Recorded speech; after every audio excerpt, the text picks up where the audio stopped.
ENR, Engineering News Record.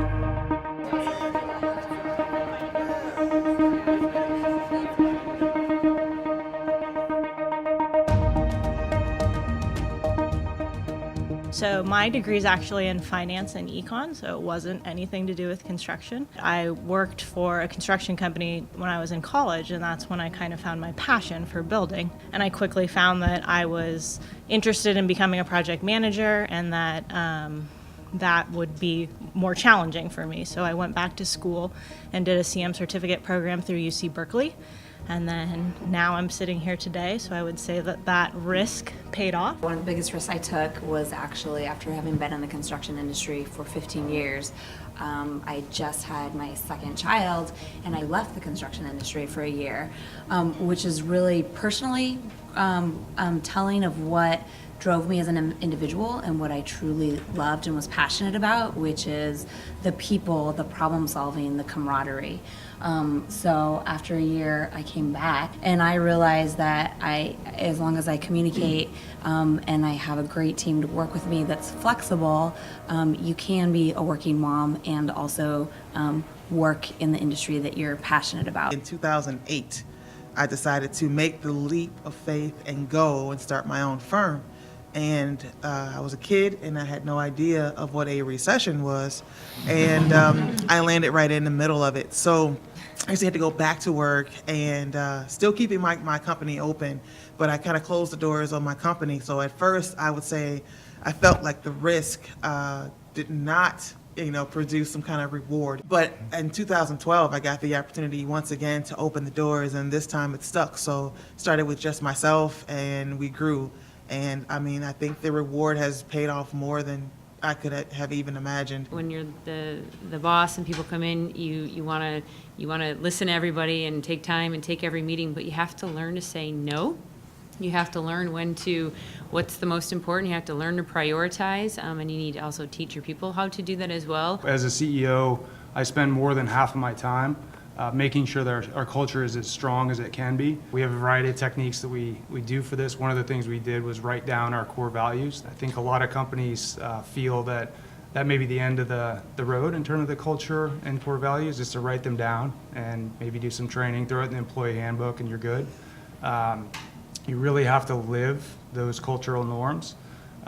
It shows in who you promote, who you let go, and who you bring on board.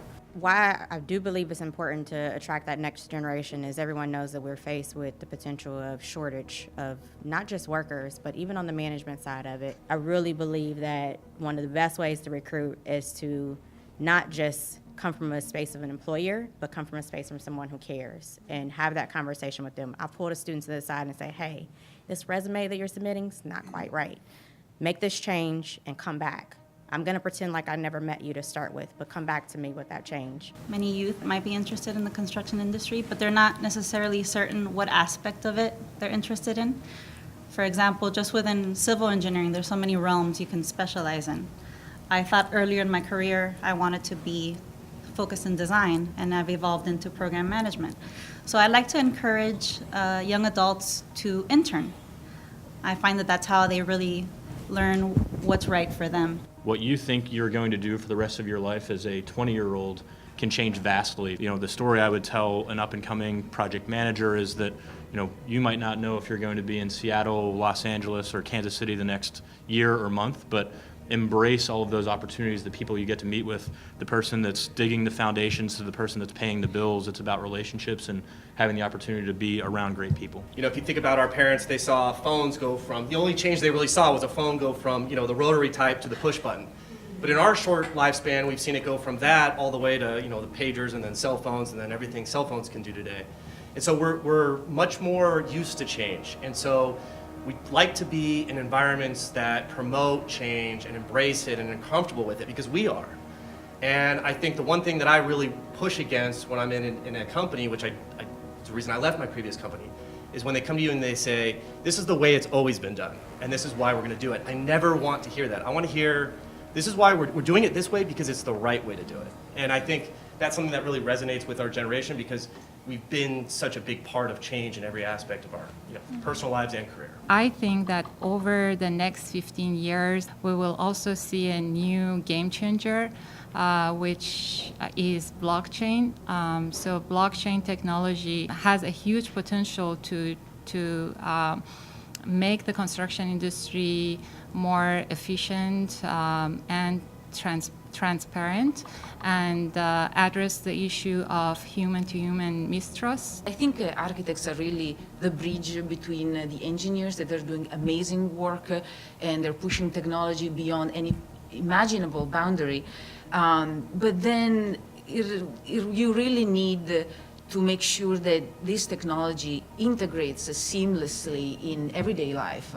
And as architects, I think we really need to help in reducing the concern and reducing the trauma and making sure that wherever we are designing a working place or a house, the new technology has the right place and we can interact with it in a seamless way.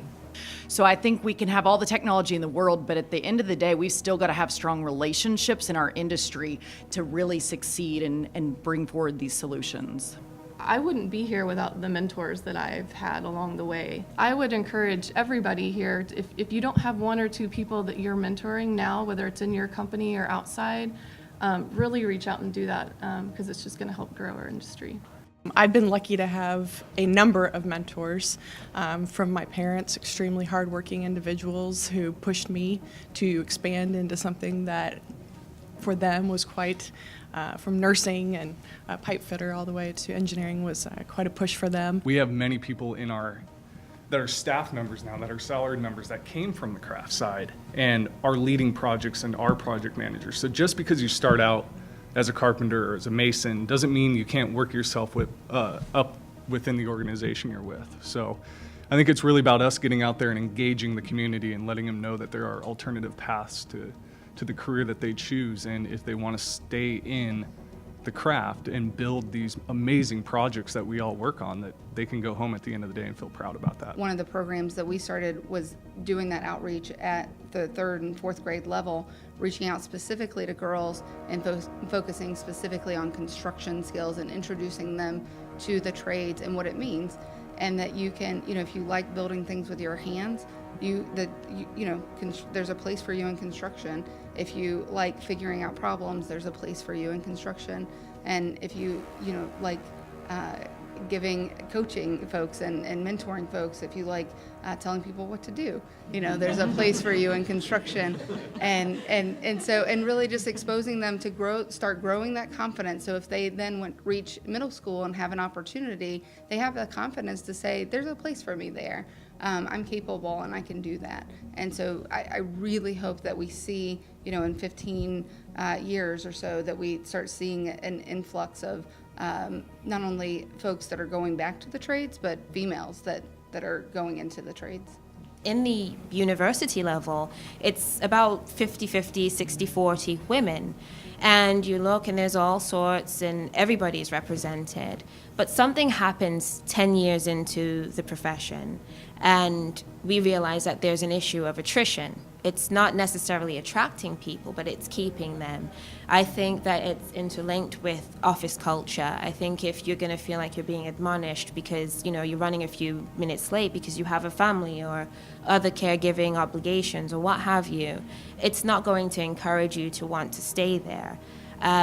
If you're not empowering your staff to go after things outside of the 9 to 5 and communicate what it is you do as an industry, that's another thing. So I think that there is a ways to go, but I think showing women with this work-life integration that, after you have a child, you're not going to be, blacklisted, or you are going to still get that promotion and that sort of thing. That's what I think all of the bosses around the table are aiming for, and our respective companies, like my own, are aiming for.